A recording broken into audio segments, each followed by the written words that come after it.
Siguro nagtataka din kayo kung paano kami umabot sa sitwasyon na to, di ba? Kasi nagbabakasyon lang naman kami sa Puerto Galera, tapos ganito kasi yan.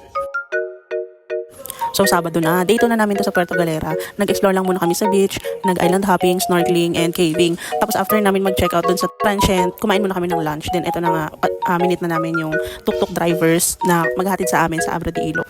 Aware naman kami sa mga dadaanan papunta sa Abra de Ilog. Pero syempre, na-enjoy muna namin yung scenic view dito sa road papunta Abra de Ilog. Ayan na nga.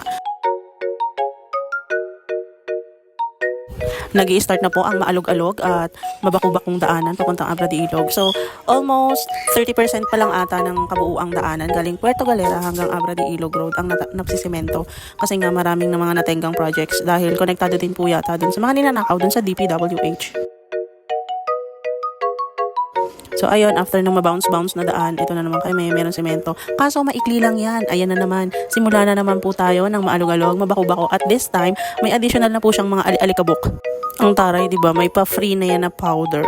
Nakakat-cut lang kasi tong video na to, pero kung papahabain ko yung video, makikita nyo more on paahon yan, tapos biglang pabulusok naman na napakatarik, tapos mababato, maalikabok, walang semento. So, struggle talaga. More on kapit tayo dun sa sasakyan.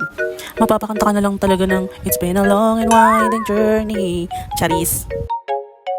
At ang nakakasyokot pa dito, yung mga naglalaglagang malalaking tipak ng bato. Inabot nga pala ng halos 2 hours or lampas tong biyahe namin na to. Sobrang layo, sobrang tagtag. Eto na nga mga beshi. Tapos na tayo sa mga malulubak at inaantok na tong kasama ko. Kita niyo naman, nagkikab na. So ayan, malapit na po tayo dun sa nagtitrending na tulay. Kasi hanggang ngayon, hindi siya matapos-tapos. Tinatawag nga to na manananggal daw na tulay kasi putol siya, be. So ayan, ina-enjoy na lang talaga namin yung alikabok.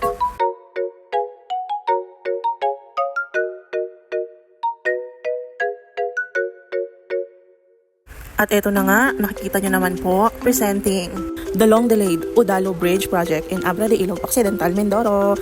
3 years siyang natenga hanggang this year, binisita siya ng Secretary ng DPWH para bilisan na nila yung pagko-construct. And nag-promise naman po to si Secretary na matatapos na siya by the end of 2026.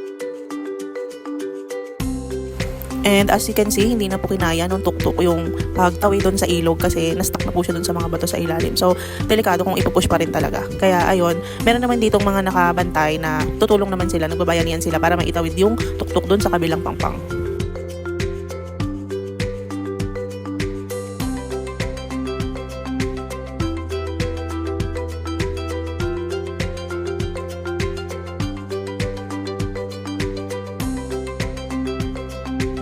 After makalampas sa Udalo Bridge, eto na, nakikita na namin yung port ng Abra de Ilog.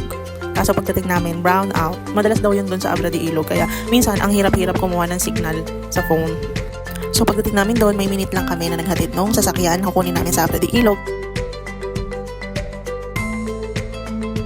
After niya, nandito na kami sa port, sinikir na namin yung ticket namin sa Roro, pati yung sa sasakyan. Tapos, ayan, papasok na kami sa Roro, around 8 PM na to. Inabot kami ng 2.5 hours dito sa Laot hanggang nakarating kami sa Batangas Port. So, nakarating kami mga 11, past 11 na. At dyan na nagtatapos ang masaya naming adventure sa island ng Occidental Mindoro. So, yun lang. Thank you for watching!